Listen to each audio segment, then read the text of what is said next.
Oh my god. Okay, episode 1 of One Punch Man season 3 just dropped and it was everything we've been waiting for. The animation, the sound design, Garou waking up in the Monster Association base, it was peak. They covered chapter 86 perfectly, ending with Garou being sent out on a mission, bring back a hero's head, the ultimate test. This is chaos, chat. Pure chaos. Garou the hero hunter is now a dog on a leash for the very monsters he looks down on. But what happens next? What can you expect to see on October 19th when episode 2 drops? Well, you're talking to a manga reader, and let me tell you right now, you think you know what's coming? You think it's just gonna be Garou hunting some C-class hero to prove a point? Nuh-uh, you are not ready. What's coming is one of the most brilliant, hilarious and character-defining chapters in the entire series. It's a collision course of absolute absurdity and stone-cold badassery. So buckle up because I'm about to break down exactly what you can expect to see in episode 2. The world is burning and no one cares about your grand entrance. First things first, let's get one thing straight. Garou might think he's the main character right now, planning his grand entrance as the strongest monster, but the world hasn't stopped for him. The Monster Association's influence isn't just some secret underground club anymore, it's a poison that's seeping into the very fabric of society, and we're about to see the horrifying results. Episode 2 is going to open not with Garou but with the world he's trying to terrorize, and bro, it's already terrorizing itself. We're going to be thrown right into the middle of a street protest. But these aren't people protesting against the monsters. No, these are people protesting for them. They call themselves the Monster Worship Party.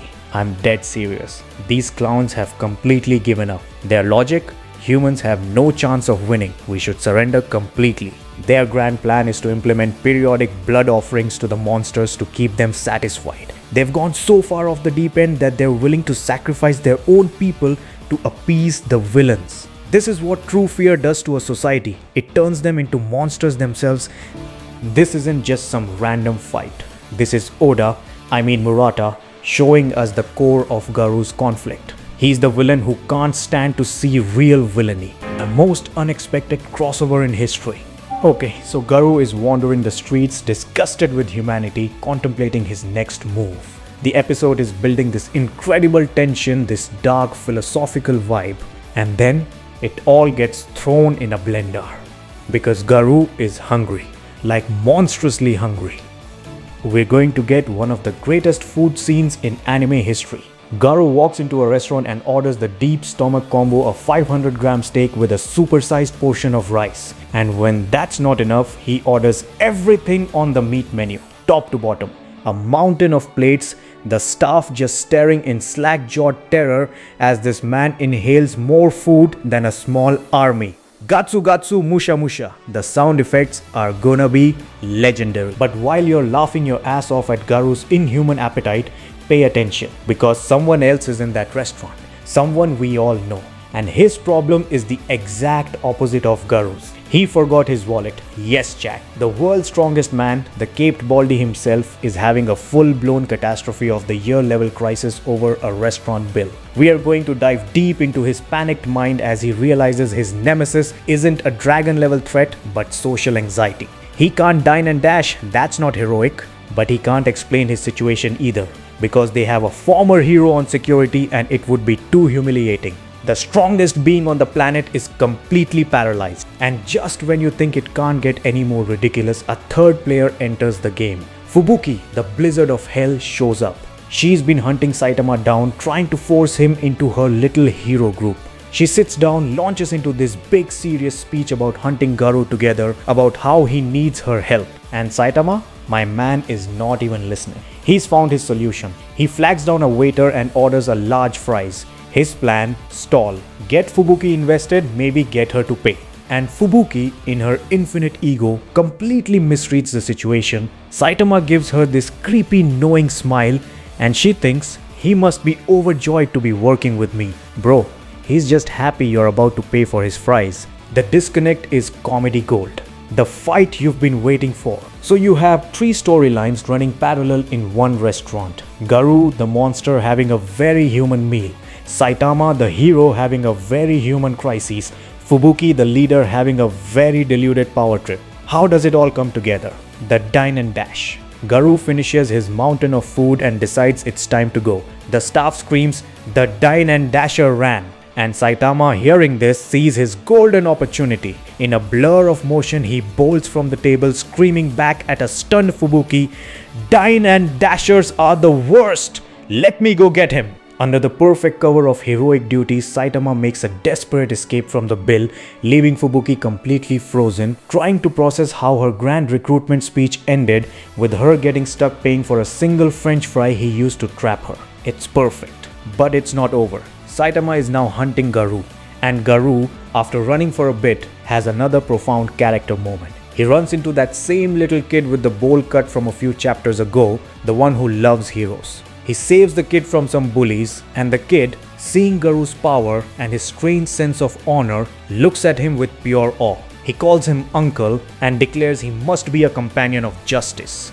This is the ultimate insult to Garou. He's trying to be the symbol of absolute evil, and this little kid keeps seeing the hero inside him. He wants to puke. And then it happens. Just as Garou is having this internal crisis, a voice rings out. "Hey, Minor Dine and Dasher!" Saitama has caught up, and the misunderstanding is peak fiction. Garou turns around and sees a hero in a cape. He thinks his mission has come to him, a real fight. He gets into his stance, ready for battle. Saitama, on the other hand, is just pissed off about the restaurant bill. Garou sees Saitama's bald head and mutters the hero's name with contempt. "Caped Baldy!" Saitama hears this and is just bewildered that this random guy knows his hero name. The tension builds.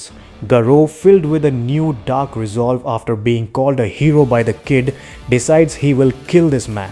He will take this hero's head and prove his monstrous nature once and for all. He transforms, his aura flaring, his hair spiking up, looking like an absolute demon. He delivers this bone-chilling monologue. "Don't you underestimate me. I am actually a monster." The stage is set for an epic clash, and Saitama, with a look of mild annoyance, delivers a single casual sideways karate chop while looking the other way. He wasn't attacking a monster, he was trying to knock out his fellow accomplice before they both got into more trouble. Garou is sent flying, knocked out cold in one hit by a guy who wasn't even trying to fight him. The grand climactic battle is an afterthought, the ultimate anticlimax, the cliffhanger that will break you. The episode can't end on a joke, right? No, it's going to end on pure cold dread. Garou wakes up completely dazed. He lost. He doesn't even know how. The little boy is there, telling him the bald hero just said, "I messed up," and ran off. Garou's entire worldview is shattered, and then the atmosphere changes. The birds go silent. A dark presence descends. Two figures emerge from the shadows, and as a manga reader, my heart still pounds thinking about this entrance. It's Royal Ripper and his partner, two demon-level executives from the Monster Association. They were tailing Garou. They saw everything. They saw him protect a child. They saw him get one-shotted by a B-class hero over a restaurant bill. The episode will end with Royal Ripper looking down at the broken, humiliated Garou and delivering the most devastating line possible. "Garou-kun, you're not like us." You are going to be left with Garou at his absolute lowest point. Beaten, exposed, and judged as a failure by the very monsters he's trying to become. It is a soul-crushing cliffhanger and the perfect setup for the absolute insanity that comes next. So there you have it. Episode 2 is going to be a masterpiece of tonal whiplash. You'll get social commentary, brutal action, S-tier comedy, deep character development, and a cliffhanger that will have you screaming at your screen. What do you guys think? Are you hyped for October 19th? If you want more manga reader predictions and full breakdowns of every episode the moment they drop, you know what to do. Hit that subscribe button and let me know in the comments what you're most excited to see.